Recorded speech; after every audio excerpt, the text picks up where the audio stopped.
Mick and Sam, taking you to Jungle Land. Bengals pride, it fills the air. Every week we're always there.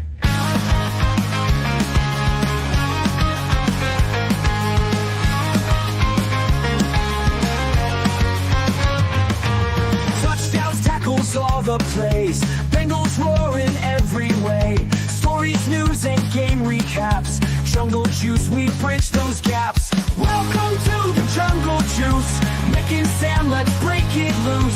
Cincinnati, hear our call. Bengals fans, unite us all.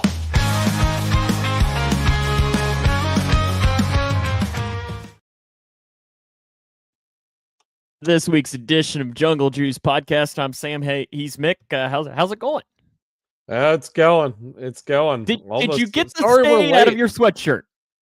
Oh, yeah, that's a good question. I like this sweatshirt so much. It is not there. Lisa is watching. Thanks, so Lisa. did you put Dawn dish soap on?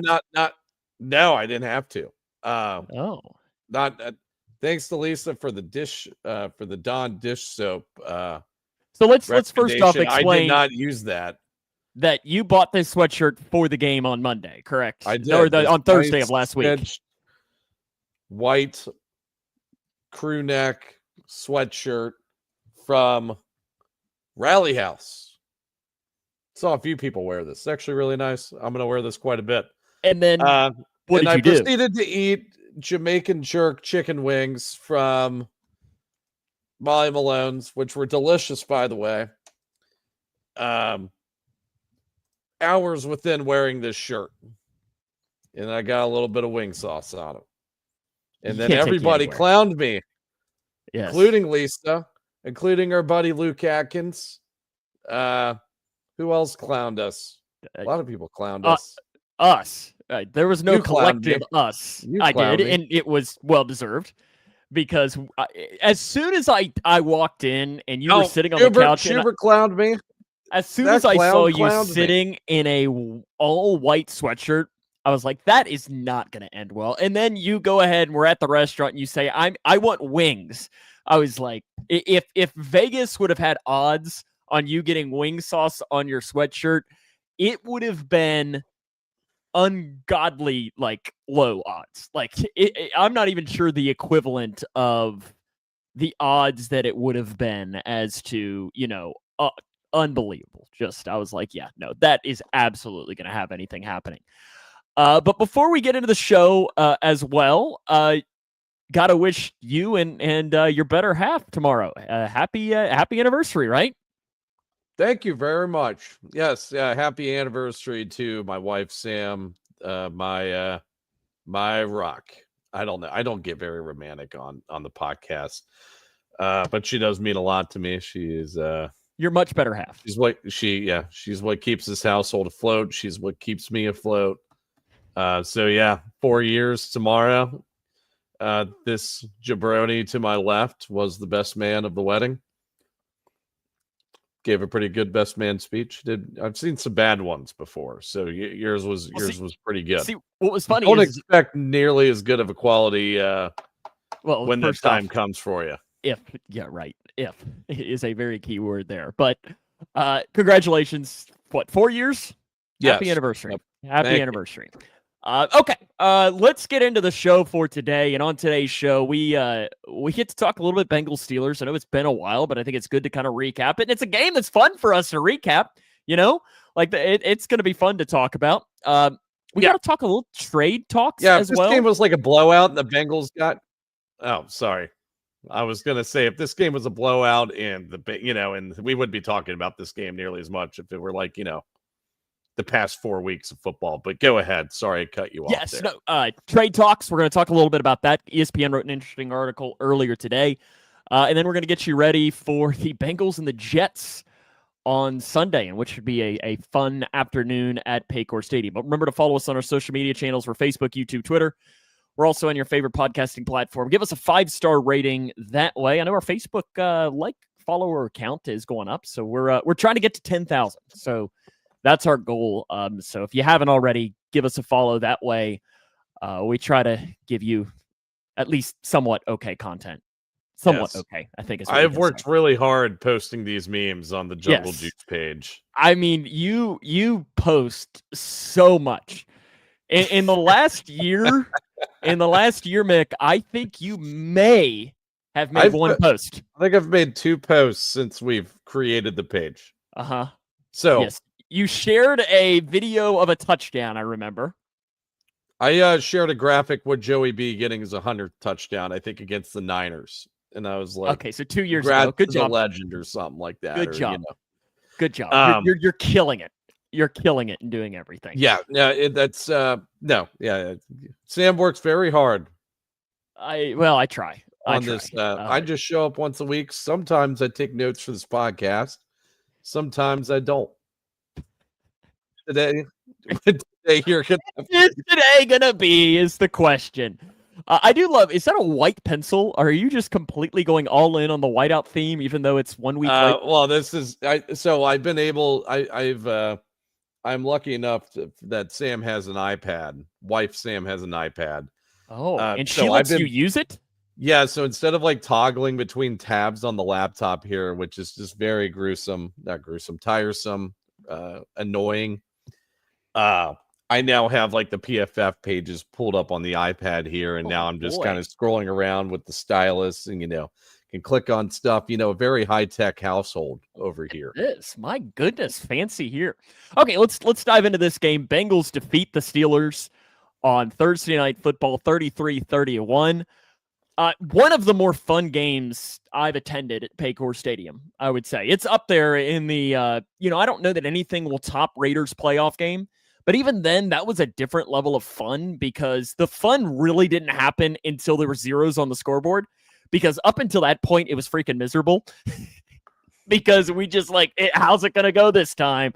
What's going to happen? But it was really, a really fun evening for football, and it's even better when you walk away with a win.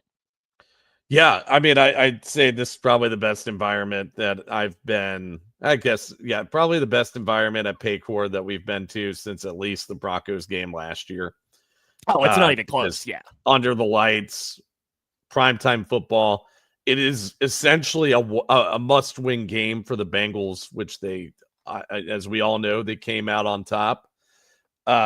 We got beer poured on us. I was going to bring it up. We did. Thanks, Pittsburgh. It's funny. I'm friends with a lot of Pittsburgh fans, and I think they're respectable people. And you don't really think that of I most do not. Pittsburgh fans. I do not at all. I've had very bad experiences over the years with them, and that's the thing. I haven't had a whole lot of bad experiences until Thursday. Like Mick and I, when we go to a game, we don't talk. We're not the two fans that'll talk smack to the other team.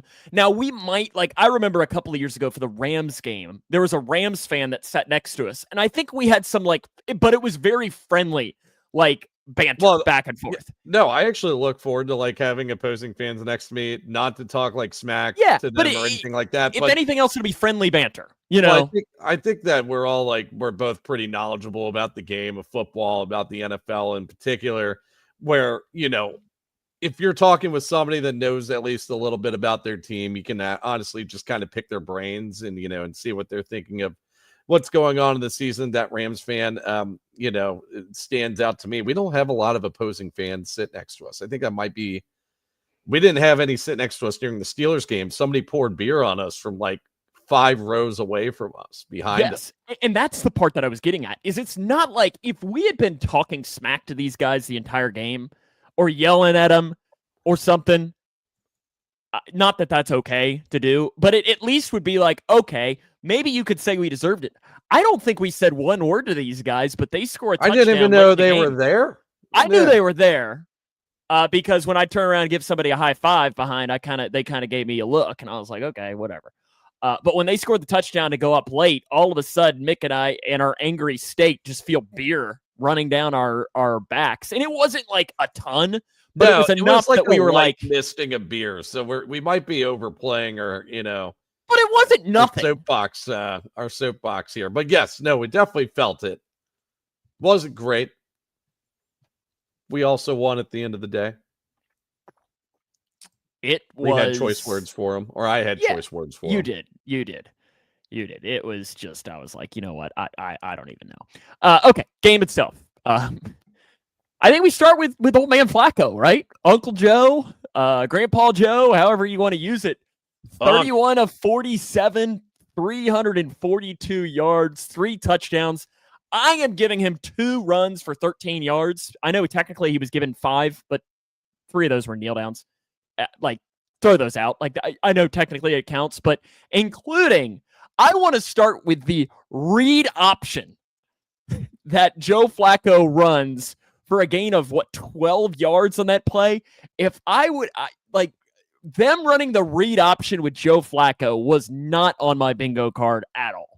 Yeah, did you see the fan reaction right after that run too on the broadcast? You just I knew what my reaction was. Just yells out like "Holy shit" or something like that. And I think like, we also, my. I think the stadium might have collectively said "Holy shit," and then after the Joe Flacco run, it was pretty lit. I loved it. But Flacco was awesome. He did exactly what he should have done.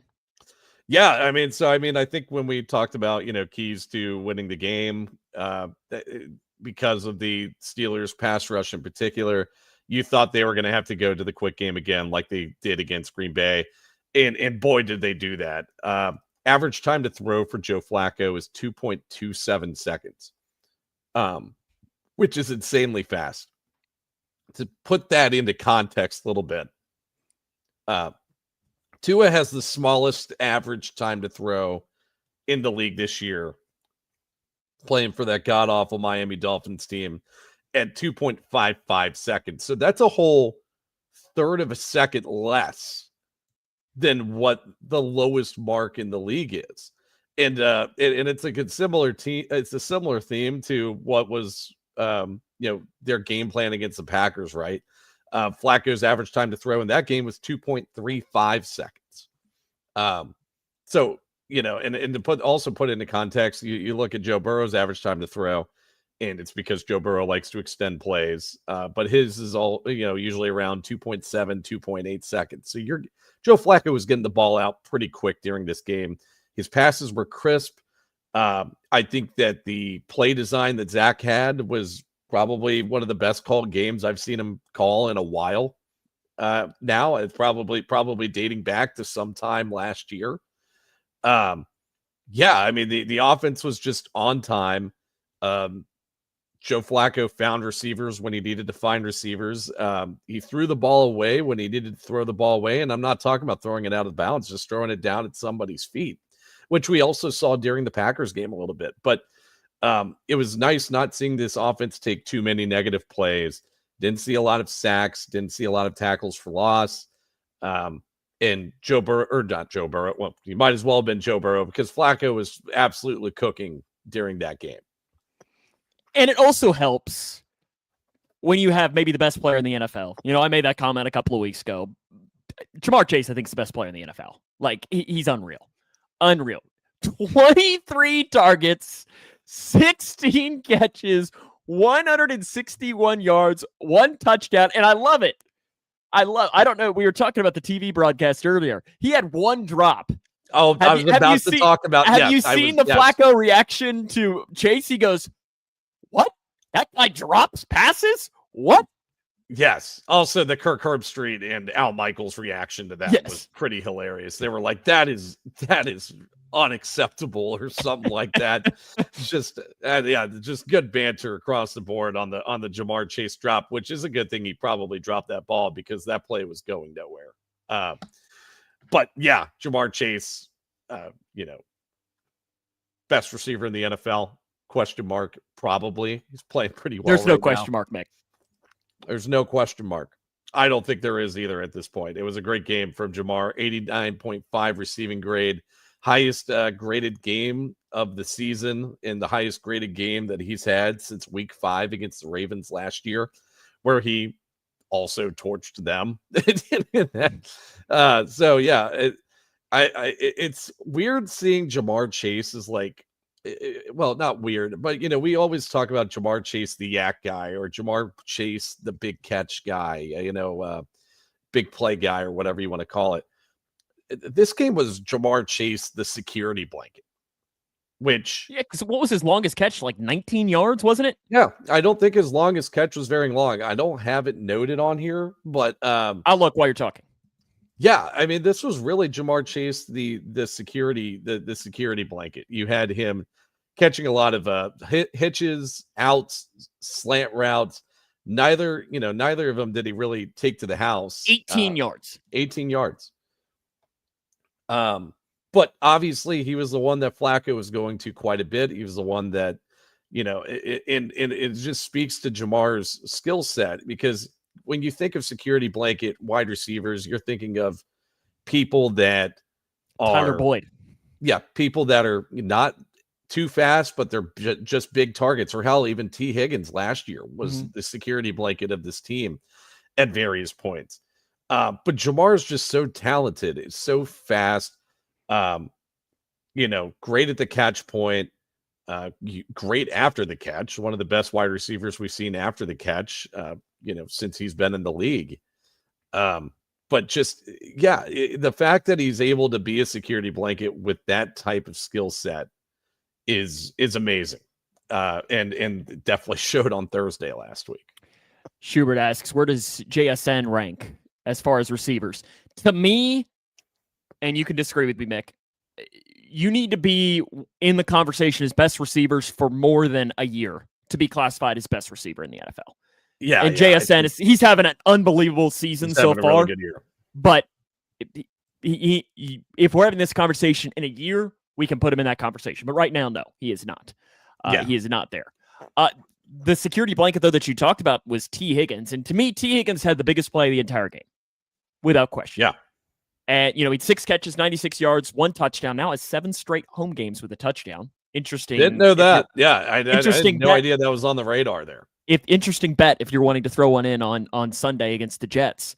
But that play at the end of the game where they throw it wasn't a go ball, but, the ball down the field to him, he goes out and grabs it and slides down inside the 5-yard line when he could have crawled into the end zone if he wanted to. But sliding down, giving himself up to set up the field goal and giving the Steelers no time was one of the smartest plays you'll see a football player make. Yeah, I was very happy to unselfish. See that. Yeah, and I love that we were just kind of running back to the Jalen Ramsey Super Bowl play that T. Higgins had with no face mask on that play, just to go ball to T. Higgins, and he just is able to just barely outpace him, and it was enough to pretty much seal the game.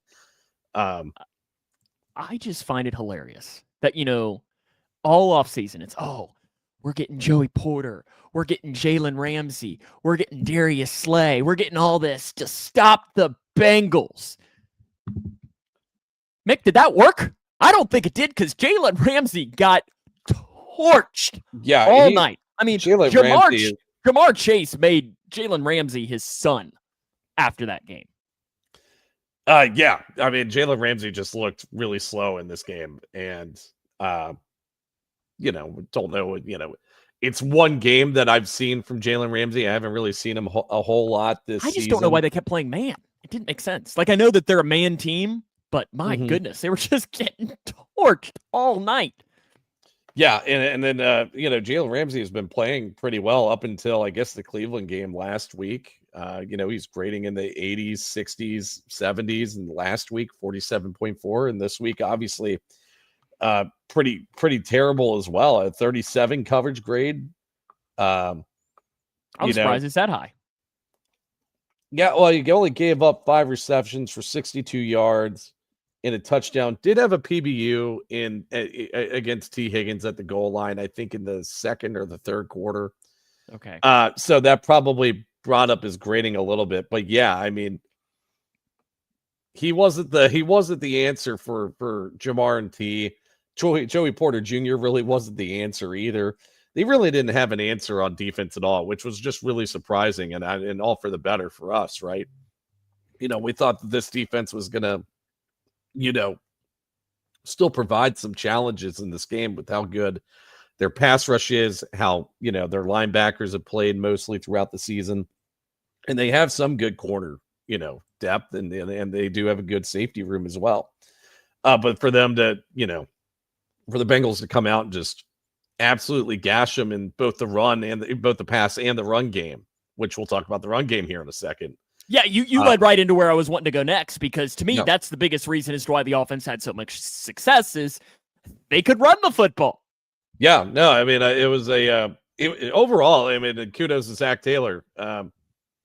Called a really good game, called one of the best games we've seen him call in a while at this point. So, like Lisa said too, Yoshi had a massive catch when they needed it. He did. Run game. Chase Brown.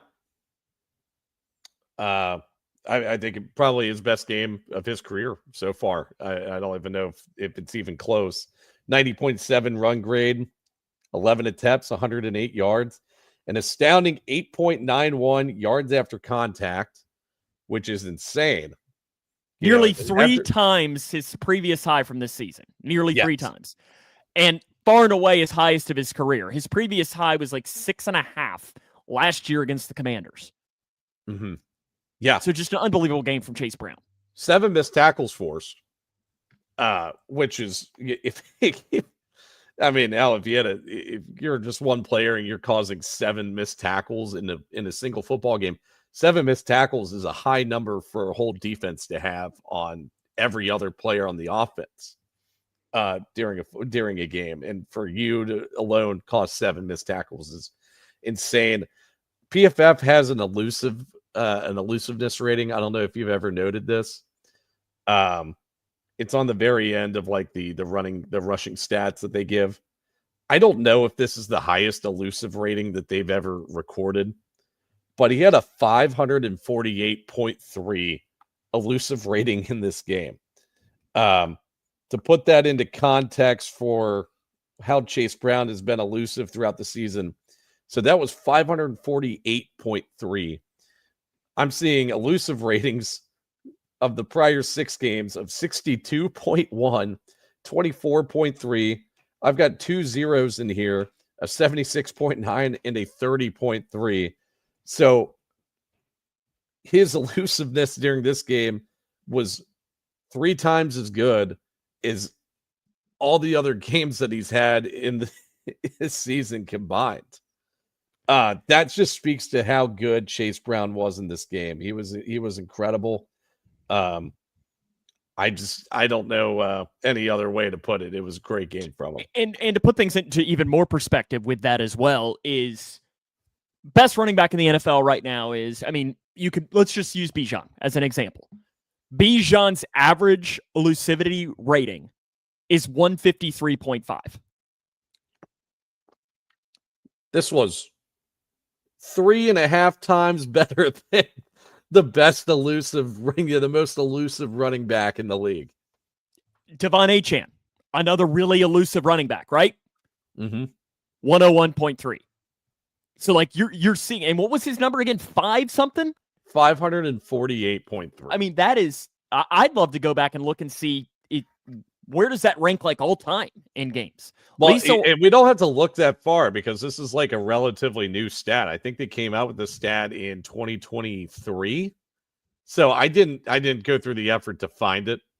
But that is an insanely, it's probably the highest that it's definitely the highest we've ever seen from a Bengals running back in the course of the past 3 years. I think you noted on your post that you had earlier this week or late last week. It was the best run graded game from a Bengals offense since the 2022 Panthers game, where Mixon scored 5 touchdowns. And that's the wildest part, Mick, is they didn't have a rushing touchdown and graded that high, did they? No. I mean, that's the part that's making that even more impressive, and that just shows on just how good they were. Lisa wants to know, Mick, is she detecting a little optimism? Yeah, sure. I don't know. Here's the thing, they win this game against the Jets. They're 4-4. You get a bye week. You retool a little bit. Well, you got a game before the bye week. You got. Do we have a game before the bye week? The Bears. The Bears.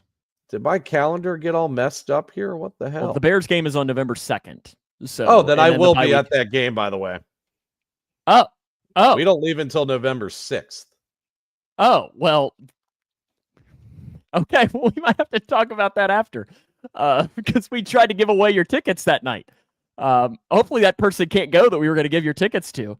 Who were you going to give it to, Leroy? Yeah, it's the resident bear. Okay, this will be a conversation. We were going to talk about it today. Okay. Conversation for off the air. We can do that. Let's talk about the offensive line. I think we got to start with Amarius Mims, to me at least. He had a 65.2 pass blocking grade against TJ Watt. To me, that's a win. You know, you're growing up against one of the better pass rushers. And listen, Watt, half a sack, first play of the game, first drop back. Since that point on, he was a non-factor the entire game. Yeah, he was. Non-factor. And a lot of credit goes to Mims on that. Yeah, I think that he had a pretty good game. Orlando Brown Jr. also had a good game. I think you saw good tackle play throughout the course of the game between Mims and Brown. You had 6 pressures. 4 of them were just hurries. One of them was a QB hit allowed by Orlando Brown Jr. And then the sack allowed by Mims. But on 50 dropbacks, I think those are pretty darn good numbers. Against a good pass rush. Yeah. Against and then that was an area of the game that we thought might be a problem for the Bengals to deal with offensively, and there's some credit to that's due to the tackles. Also, Joe getting the ball out as quickly as he did against this Steelers secondary, which we both noted has not been great. I think they've been decent. I think they've been good. You haven't really thought they've been great this year or by any means. I said they were overrated. Because and I think it ended up proven right is show me who you've played. Oh wow, you made the Browns offense look bad. Oh, I think me and you could go out there and make the Browns offense look bad. Okay, who else did they? Oh, the Jets offense, who we're going to talk about here in a little bit. They didn't make the Jets offense look bad. No, they didn't. They made them look really good. And you're seeing that. Okay, Vikings with Carson Wentz, but that game's played in England. Those games are hard to read into, Okay, who else are we missing in that realm? The Ravens was there a Ravens game in there? Maybe not. There has been. No, there's not. Okay, regardless, still, I just was a little bit like, show me when you play somebody who's actually good. And now I don't know that the Bengals are classified as good. But they have played the Seahawks and the Patriots this year, which they gave up 31 to the Seahawks. So correct, so exactly. Show me who you played, kind of thing. The guard play. Reister didn't grade great as far as pass blocking, but run blocking graded extremely well. I think he's got to be the left guard moving forward.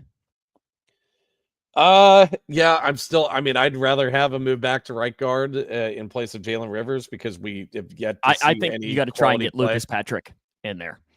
Yeah, but also I still want to see if Dylan Fairchild can kind of see this through. I mean, he is the guy that you're hoping can develop. He's the one that's on your roster for another 3 years at the very least. Spent a 3rd round pick on him. So if anything, I think Reiser should move back to right. It's either Lucas Patrick or Dalton Reiser at right. I just don't want to see Jalen Rivers there for another game. Like I'm tired of seeing that. Legitimate question though to ask, and I think this is one that the Bengals are having to discuss, is the whole development thing is super, super important. Can they afford to let a guy develop right now? No, and I don't know why we keep on doing that. We'll get to the defensive side of the ball with Logan Wilson because it's not like he had a very high snap share in this game. But no, like what are you guys doing? You guys are you guys are 1 win away from being 500. The division is still extremely winnable. You're 2-0 in the division right now. Like, what are you guys doing in that regard? Like, I get you're having players develop and whatnot. But that only happens if your team is either, way ahead of the pack and you're ready, you're going to make the playoffs for a certainty, or that or your team is completely out of it, which the Bengals by all means are not right now. Let's go over to the defense here. Let's start positive, and we got to talk about our guy, Legitimately, Mick, DJ Turner is turning into a dark horse defensive player of the year candidate. I don't think he'll get there because he doesn't have the interceptions. But if you're just talking statistically, the dude has been unreal over these last couple of weeks. And here's your stat. This year, he has been targeted 32 times and has allowed only 14 catches. Opponent's passer rating against him is 52.2. And over the last couple of weeks, it's in the 30s. He is in a stretch here of these last 3 or 4 weeks where he is playing like an elite corner in the NFL. Yeah, no, he's been playing really well. Now I'm not in the state of calling him a defensive player of the year candidate yet. That's why I said dark horse. He's not going to get there, but his early season grading hasn't been great. You had a good game against the Browns, but you had 3 mid to bad weeks against the Jaguars, the Vikings, and the Broncos. But these past 3 weeks, like you said, the Lions, the Packers game, and in this most recent game against the Steelers, he's been a lockdown corner. He's been sticky in coverage. He's been better at making plays on the ball than he has ever been in his career. You started to see flashes of that against the Chargers last year before he broke his clavicle or something like that during that game. And he was the guy that we always, we watched him play in his rookie year, and you saw that he was in position, like, to make plays, but he wasn't, he didn't have the experience or the reactionary time necessary to make plays on the ball, and was giving up plays, big plays from wide receivers in his rookie year. Now that's just not happening at all. And I don't know why opposing quarterbacks continue to target the guy, because he's made plays maybe more often than any corner in the league right now. Pretty sure he still leads the league in passes defense with does he have 9 on the season so far? He's on track for about 20, which is an elite number. But yeah, he played really well in this game. The interception that he had was filthy, insane. Not as insane as the CTB pick from last year, but it was a great pick. Oh, it's up there, though. Those are 2 really good ones. Speaking of CTB, I don't think either one of us had it on our bingo card that he would be inactive. Healthy scratch. Talk about a fall. Yeah. I don't blame Zach Taylor at all. Like not at all. But left him no choice. Yeah, no, you just haven't seen consistent play out of Cam Taylor-Britt so far this season. You needed to see who else could maybe bring a spark to this defense here. It's not like Josh Newton played great by any stretch. You didn't see great play out of him, but we don't know what we would have seen out of CTB. I think I've said this multiple times. He's either playing at an elite level or he's playing at he should be bench level of play. So when you don't have that consistency out of your corner, I don't think you really have much of a choice but to bench him.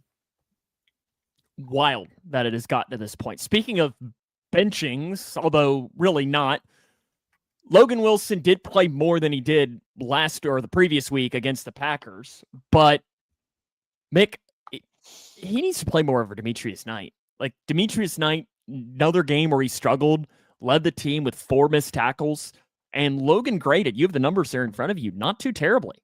No, and he hasn't really graded terribly at all this season. He hasn't graded great, but he's not been as bad as either Demetrius Knight or Barrett Carter in that department. I'm not sure what their thought process was, and it has been. You said last week, maybe Barrett Carter would give the team a spark. We have yet to see that out of this defense. Did lead the team in tackle. He did. I feel like that's an overrated stat, though. I'm not going to disagree. I mean, honestly, I think you should move forward with Carter and Wilson right now. Those are your two best options. Or maybe throw Burks in there. Yeah. I mean, I think I said last week, I think it should be Logan Wilson and Oren Burks if you're taking yourself seriously and you want the team to continue winning games.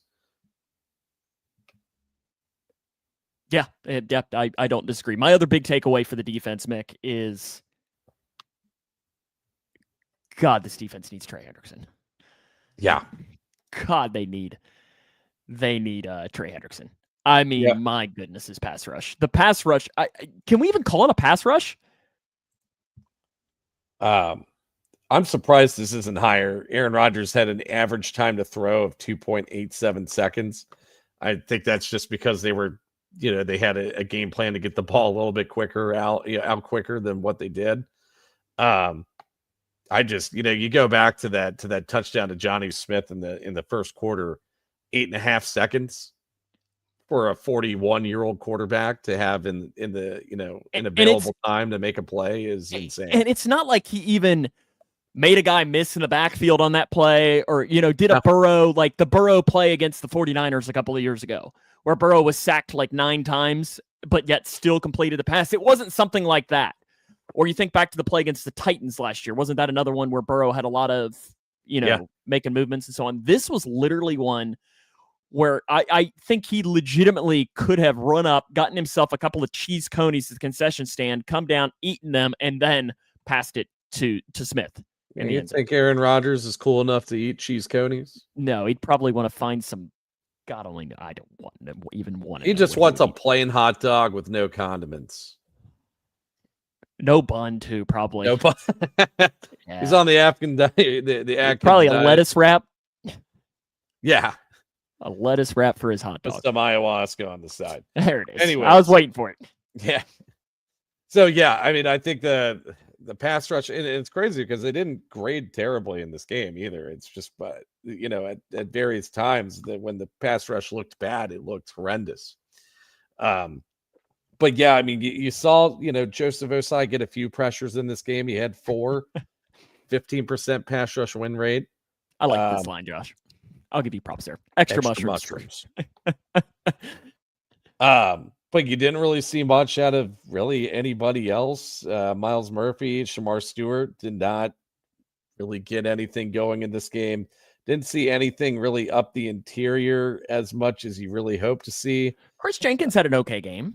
I mean, I'm seeing 10% pass rush win rate and a 10.5%, but it just doesn't show up on the other end of the stat sheet. You're not seeing anything turn into quarterback hits. You're not seeing Aaron Rodgers' decision-making really being rushed at all. It's just the only quarterback hit Aaron Rodgers had all game was from his own offensive lineman after he threw the touchdown pass. Yeah. I mean, that's the only time he hit the ground all night. Yeah. And then if we want to just go into defensive woes here, the run defense was absolutely horrendous in this game as well. Jaylen Warren rattled off. I think I saw 7.9 yards per carry, rushed for 127 yards, 5.75 yards after contact, forced 4 missed tackles that looked pretty bad. And this is where you're kind of looking at this defense and thinking, man, Logan Wilson should be out here a little bit more than what he is right now. Also, Dax didn't have a great game in nickelback position, graded pretty badly in coverage, had a 27.1 run defensive grade. I'm not sure what the fall off has been for Dax Hill these past few weeks, but it's definitely been a fall off. Really, ever since the Jacksonville Jaguars game, he hasn't had a good game this season. I wonder if there's an area of concern with him now at this point as the team's nickelback. Mick John asks, when is Al Golden on the hot seat? After this season, I don't know. I get that it's his first year calling the defense, but I think that hot take. I think Lou's defense has looked, other than forcing turnovers, I think that Lou's defense has honestly looked better than what we've seen out of Al Golden so far this season. To me, here's the only way Al Golden gets fired. Is if Zach Taylor's not the head coach next year. Do you disagree? Slightly. If we're seeing this bad of defense being played throughout the rest of the season, I don't know if there's any way that Al Golden keeps his job, because Lou never had the defense looking this terrible. Now, Trey Hendrickson provides a lot of foundation, a lot of makeup for the defense, and obviously he was on the field for the entirety of last year. Maybe missed one game, or maybe had two games where he was hampered with injury. Yeah, no, Trey had not missed a game as a Bengal. He's missed one game as a Bengal, I think is what it was. Okay, he did have a 3-game stretch where he was banged up. Yeah. And I think that's where it really showed in the defensive problems, was against the Commanders, the Panthers, and the Ravens last year, right? Yes. So Payne asks us too, if Zach goes, who do you see coming in as head coach? We're not going to get into that conversation right now. This team isn't out of it yet. It's not. And we're coming off of a game where Zach Taylor called a great game on offense. We did. Yeah, no, I give Zach his flowers. You really just hope that he can stack these, good offensive performances on top of each other. I think he's had 1.5 right now at this point. I think the second half of the Packers game, he's looked, the offense looked crisp. Joe Flacco was making really good plays. Really helps to have Joe Flacco out there. It turns out, really. Shocker. Yeah. Okay, let's go into an article from ESPN that was written earlier today that I found interesting. They had an article on trade deadline candidates in the NFL. And number 1 was Trey Hendrickson. I think they set it at, and I probably should have pulled this article up, and while I'm talking, I'll do it.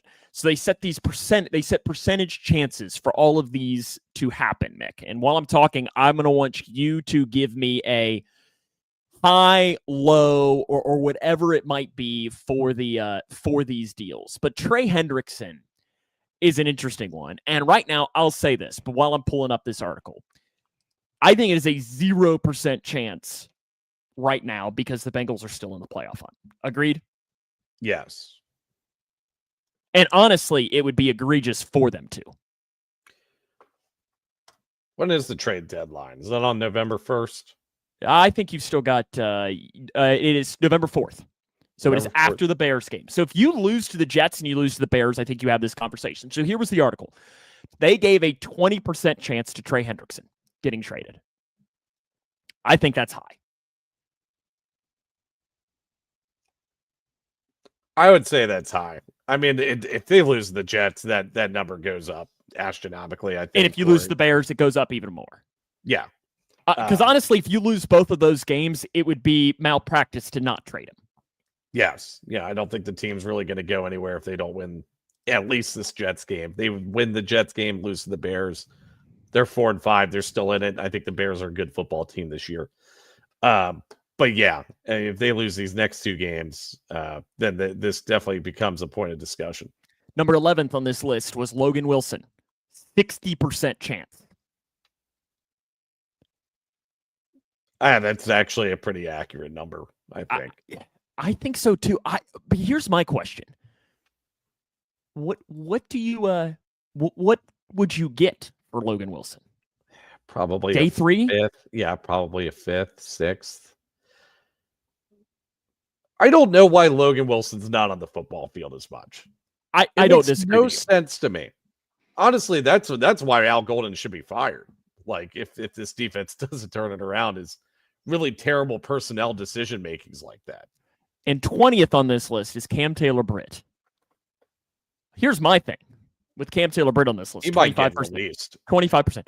What the hell? Like, they're going to get sent a box of Twinkies for him right now? I mean, his value has never been lower. Never been lower. Yeah. And I mean, holding on to him and sending him to free agency, you might get a compensatory pick out of him.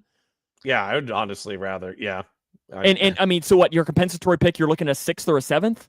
You're not going to get that probably from a trade right now, so why the hell would you let him go? Yeah.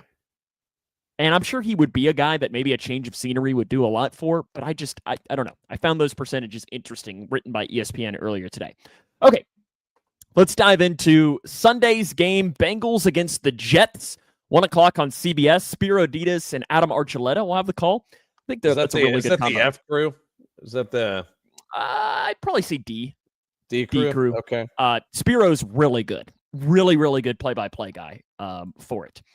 Lamar Parrish and Dave Lapham will be the rulers of the jungle. I don't think that's any surprise because it is Ring of Honor evening or afternoon. I will, for one, be very excited to see Dave Lapham have his name up in the stadium. Very well deserved. And Lamar Parrish obviously was before our time, but is one that we're excited. We've heard the stories about him. We've seen some highlights. We've read about him. Both very well deserved, and I'll for one be excited to give him a standing ovation at halftime on Sunday. Yeah, for sure. Your official will be Scott Novak. Scott Novak. Like I ask you every week, Mick, do you have a favorite Scott Novak moment? No. Could you pick Scott Novak out of a field of officials? No. Maybe I should start doing that. I should put four officials on the screen. Who's the official of the game? Yeah, you should do that. Okay, maybe I'll do that and see if you could pick out Scott Novak. I actually think I would be decent at that game. I don't know why. That's one of the things that my brain just does. But Scott Novak, Bengals are 3-4. They had him twice last year. He did the Cowboys and the Eagles game last year. He did the Jags game in 2023, so the Jake Browning game, at the Ravens in 2022, Browns at home in 2021. Ooh, not a good one that day. Titans at home in 2020, and the Ravens at home in 2019. So you've had a lot of ups and downs there with Scott Novak as the official. The injury report. This is the part that I think is interesting for us to talk about, Mick. For the Bengals, Trey, Tanner Hudson, Charlie Jones, and Matt Lee were all limited. To me, there's only one name that that needs mentioned on this list. That's Trey Hendrickson was limited. Yeah, that's huge.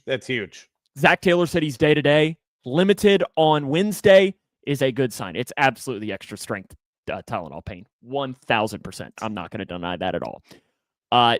Cam Sample and Marco Wilson did not practice. So those are two to mention. And then a name that we haven't mentioned for a while now, Cedric Johnson was designated to return from IR, and he went full today with a calf injury. Maybe that's something into the pass rush. He had some minor flashes last year. Mm-hmm. Maybe that could do something into it. He's coming back from a calf injury that he suffered in training camp. But hey, listen, that's another body into that defensive line room, and maybe it could be a fresh burst to them. Yeah, I think definitely wouldn't hurt to have him out there, see if he can bring another spark to this pass rush. Okay, for the Jets, it is extensive. Sauce Gardner, Cam Jones, Stone Smart, Garrett Wilson, and Bengals legend Jay Tufele all did not practice. I, for one, cannot wait for Jay Tufele to go into the Ring of Honor one day. Can't wait for it. Can't wait to write his name in. All did not practice. Breece Hall, Jermaine Johnson, Quantez Stiggers, and Tyrod Taylor were all limited today. Tyrod Taylor is now listed as day-to-day with a knee injury. To me, the biggest name on that list, Mick, is that, for one, Sauce didn't practice with a concussion. That could mean anything when in concussion protocol. And Garrett Wilson not practicing, I mean, you could argue those are two of their best players. The fact that they might not play makes a big difference. Payne asks, who's returning while Charlie Jones is out? I think you've seen Taj Brooks back there and Samaje back there. Yeah. And then also Mitchell Tinsley, I think, on punts. He's gone back there at times as well. But okay, let's dive into this matchup. Let's go with the Bengals offense against this Jets defense. For one, I think the sauce angle is, I think, where we need to start. Mm-hmm. Because the Jets via PFF entered the game on Sunday ranked as the 6th worst coverage team in the NFL. Tied for the 6th worst coverage team in the NFL. Do you know who they're tied with? Us. The Cincinnati Bengals. This also hasn't had a great season this year for the Jets. They got Brandon Stevens. Run defense, he's been really good this year. Yes, but in coverage, not great. Brandon Stevens is another corner for them. I mean, this is a secondary that the Bengals should exploit. Yeah, I think that definitely should be the case. Especially with how good our receivers have been playing over the course of the past couple of weeks, or really just the Steelers game. I mean, and where I'm noting noticing particular weaknesses is in the middle of the field here. Andre Cisco, Malachi Moore, Tony Adams, Jamie and Sherwood all have not had great seasons covering opposing wide receivers. So I think this could be a big game for players like Noah Fant, maybe Andre Yoshavash. If you could get Ja'Marr Chase into the slot a little bit more. True sample game, maybe. I feel like he always has one, Are we calling for a Drew Sample game? Drew Sample touchdown. Let's see what that's at. Oh boy. Mick calling for a Drew Sample touchdown. I'm a little disappointed though you didn't call for a Cam Grandy touchdown instead. No. Also, DraftKings won't let me log in right now. So such a shame. The other thing that stands out that's bad about this Jets defense, and this might sound familiar, Mick, they don't really rush the passer very well. 6th worst graded pass rush in the league via PFF. And Will McDonald is their highest graded pass rusher, but only has a 10.8% win rate, which sounds like he'd fit right in on the Cincinnati Bengals. yeah, he sounds like the quintessential Cincinnati Bengals edge rusher. But yeah, 73.2 pass rush grade. So it has, the grading's been good. Like you said, the pass rush win rate hasn't been great. You don't really have any other names. I mean, Quinnen Williams hasn't played really well this year, hasn't played up to, his standard, I don't think. Harrison Phillips, the nose tackle coming from Minnesota. You have Jermaine Johnson on the edge. None of these names scare you.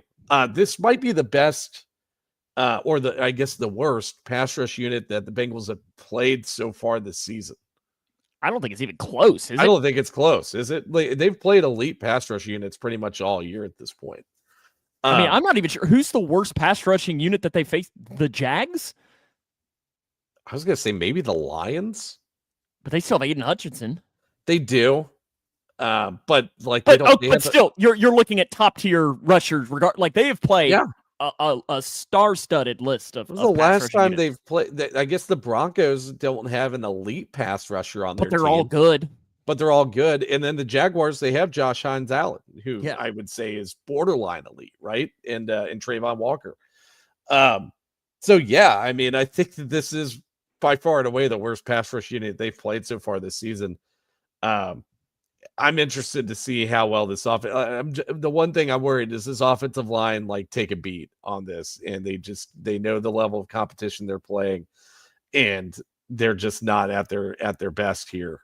On paper, I think that this should be a decent matchup for them, but that's just one thing that kind of just lingers in the back of my mind, that they just think they're going to have an easy matchup this year, and then they start having miscues and whatnot.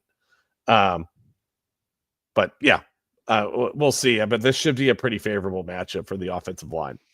Now, what they can do is they can stop the run. The Jets, the 4th best graded team against the run, and you mentioned Quinnen Williams isn't doing much pass rushing. He's graded extremely high against the run this year. Yeah, he is. Yeah. What, like a 90, right? 91.2. That's damn good. Yeah. And then you have other, and pretty much it's funny that they just really are good at stopping the run and nothing else, right? Jamie Sherwood has an 84.6 run defensive grade, 81 run defensive grade from Andre Cisco. Sauce is an 80.9. So you're seeing all these guys who are, starters on this defense grading in the 80s, which is, I think PFF would consider to be elite. So this is going to have to be a game where Joe Flacco airs it out once again, which I'll be happy to see because I just love seeing Joe Flacco throw the football. So it is fun to see that. Okay, switching sides to the other side of the ball. Who do you think starts at quarterback? Is it Tyrod Taylor or Justin Fields? I don't know. With the injury news, we really... He's day-to-day, limited in practice today. I feel like if he started last... If you're the Bengals, who do you want to face? Justin Fields, especially if Trey Hendrickson back. Justin Fields, it's not even a thought. I do think Tyrod Taylor is just a tad bit smarter with the football than Justin Fields. I think he probably, I think he progresses through his reads faster. He's not, he doesn't cower in the face of pressure from opposing pass rushes, like Justin Fields does, and take, just huge negative plays. So I would rather see Justin Fields out there. Now, Justin Fields' athletic ability does scare me a little bit just because this defense is, in the years past, at least, has not handled athletic quarterbacks well. Yeah, that's the part that worries me a little bit about Fields. But when you look to who they have to throw to, if Garrett Wilson's out, if Garrett Wilson's out, Josh Reynolds, Alan Lazard, Mason Taylor, son of NFL Hall of Famer Jason Taylor. Oh, look at who decided to drop in. Our old boy Marky Mark. Yoshi's getting a touchdown this weekend. I like that. I like him dropping in a Yoshi. Did I see somewhere where Breece Hall's on the injury? He's limited in practice. He was limited in practice. You didn't just see it. You heard me just read that to you as well here just a few moments ago. He is limited. Breece Hall is a little bit of a worry, but then again, Mick, he's from after being a top 5 to 10 fantasy draft pick last year, he has not lived up to that at all. Averaging 4.5 yards per carry this year. But the biggest thing that stands out to me, 0 rushing touchdowns this year.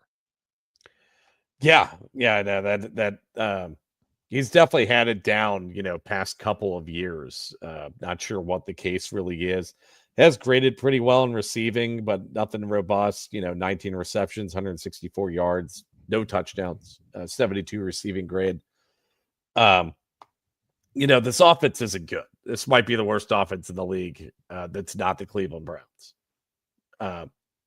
So if there's a game for your defense who's been reeling for the past I don't even know. Since the Browns game in week 1, it's not like the defense has had a good game since then, really. This is the game where the defense really needs to get it right. You're dealing with a pretty depleted skill position team in the Jets. That wasn't very good to begin with. Yeah, even with Garrett Wilson and if Breece Hall is, 100% healthy, right? But if you're not dealing with either of those guys or, a limited Breece Hall and no Garrett Wilson, this defense should absolutely dominate this game. Or you hope to see them dominate at a way higher clip than what you've seen in pretty much the past month and a half. I would classify their offensive line average to below average, right? I mean, they're not. I think their tackle play is pretty good. And I wrote down there with 2 of Mick's tackles and Armand Membu and Olu Fashanu, who are 2 guys that I love, that Mick loves, and both were drafted by the Jets. And both are playing pretty well this year. And no wonder why you mentioned that the tackle play, just because I know how much you love both of those guys coming out of the drafts the last 2 seasons. But yeah, I think that's the pro. That's why it's an average, maybe a step below average. I mean, it's not a great offensive line, but it's not a bad one. No, I think they're particularly weak up the middle. Josh Myers, Joe Tippmann, John Simpson, all have graded in the low to mid 50s in pass block grade. Now, the issue is all of our pass rush options are on the edges. I was going to say, I don't know that really matters that much against the Bengals. Not really. Like, you got to find a way to get interior pass rush then in this game. And that's where I'm curious. If Trey plays, do you line Ja'Marr up at 3 tech? I would try it out. Like, the dude's athletic enough and he's big enough for it to potentially work out, right? Like, it's I don't see a problem with doing that, or hell, even maybe trying to move Osai in the 3 tech. I mean, Osai's you saw that with Sam Hubbard, big guy, not as big as Sam Hubbard, but decently big guy. But you got to find a way to get something up the interior. I think both you and I are of the same opinion that an interior pass rush is the best way to have an effective pass rush in this league. Especially when you look at just players that have dominated, over the past decade or so. Just take Aaron Donald and Chris Jones into example here. Those guys made everybody else in that pass rush look better because they're in the interior of that defense. You have a guy on the edge. Yeah, Trey Hendrickson's been great. He's been an elite pass rusher. Hell, he was second in the league in defensive player of the year voting last year. But having somebody on the edge that's able to do that isn't as advantageous for your pass rush as somebody on the interior, or I guess even somebody that can just move around like a Micah Parsons. I agree. What you got? What's the pick this week? Bengals hosting the Jets 1:00 on Sunday. Yeah, I think it is going to be. I think it's going to be an okay game. Actually, I think it's. I do think that even though the Jets' offense isn't great, the Bengals' defense also isn't good at right now at all. It's but I do think we're going to have a good game out of Flacco. I think he's going to just continue that rapport with Ja'Marr T. Hopefully, get the middle of the field involved a little bit more with players like Noah Fant. But I'm going with the 28-21 win for the Bengals this week. Actually, no, that's too pretty. 29-22 win. And that's freaking hideous. It is. Yes. Yeah, I was going to say 28-21 too pretty. 29-22, there's no way that's a scoregami. And now I'm kind of curious as to how many times that's even happened. I was going to say Bengals 27-13. Okay. Bengals 27-13. I don't know. This is one of these games that there is no reason that the Bengals should have any semblance. It's happened 8 times. Is 29-22. There's no reason that this game should be close. No. If you genuinely classify yourself as a playoff team, you should beat the snot out of the Jets. Yeah. I mean, there's just no other way to put it than that. Like, you got to just beat teams that are bad. And it's really important too, because like you mentioned, the Bears, that's going to be a tough game. Since it's at home, maybe you give a slight edge to the good guys since it's at home. But that's still one of those games that you could easily lose. Probably more classified in a toss-up. It's not one that you dropped like the Lions a couple of weeks ago where you knew more than likely the Bengals are going to lose. So you have a chance here to go into the bye 5-4, which I think, all things considered, we'll take it. We'll take it. And then after the bye week, you never really know what could happen. And that's the part that should excite you the most about this Bengals team. If they rattle off 2 wins in a row against the Jets and the Bears, the Bengals might switch from potential sellers to potential buyers at this trade deadline. But now I'm just remembering who's in the front office. But they also traded for a quarterback midseason. And last year they did trade for Bengals legend Khalil Herbert. They did. I do love that, in 20 years, in 2024 and 2025, the Bengals made 2 in-season trades. Who did they trade for? It's going to be a great trivia. We're doing the Jungle Juice Joust in 25 years.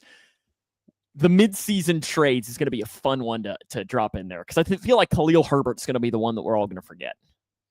Yeah. Joe Flacco, I think everyone will remember. Yeah. Chris Smith. There you go. There's another name for the past. But yeah, if you're going to the game on Sunday, enjoy it. Looks like it's going to be a little chilly. Like we're getting in there. I know Mick was talking about the hand warmers. Are the hand warmers coming out? We'll see. I mean, it is going to be, 58 degrees at kickoff, which, that for you is getting a little chilly. It is. So maybe you'll see Mick there with his ski goggles and his hand warmers on. Maybe he'll share them with you. Maybe. It's a big maybe. Maybe. We'll see you next week for next week's edition of the show. Remember to follow us on our social media channels, Facebook, YouTube, Twitter. We're also on your favorite podcasting platform. Make sure to subscribe and give us a 5-star rating that way. Any parting thoughts? No, just to piggyback off of you. If you're going to the game, safe travels. Hope to see you guys there. We'll be down at Bengal Gyms like we are every week. While on the outskirts at our little picnic table with all of our lovely friends. So looking forward to another great game. Pray for my liver because I am going to Keeneland on Friday, and then I'm obviously tailgating on Sunday. So Mick at Keeneland too is an experience. It is an experience. What are we setting the over under and how much money is your wife letting you bet? I don't know how much I'm going to bet, honestly. I'm not a big horse racing betting guy. Do you not have a strategy when it goes into it? No. Not at all? It's a deal. Just got to pick the horse that looks the best, right? The white horse, that was a good one. I know that I've always heard, the white or the gray one. Since it's a little different, most of the horses are obviously not that. And then you have The pink jockey was always what my grandma said. The jockey that wore pink. That's the one she always said. That you got to bet on that one. We'll see you next week. Mick, Houday. Enjoy Keeneland and be safe. Yep. Houday. Thanks for watching.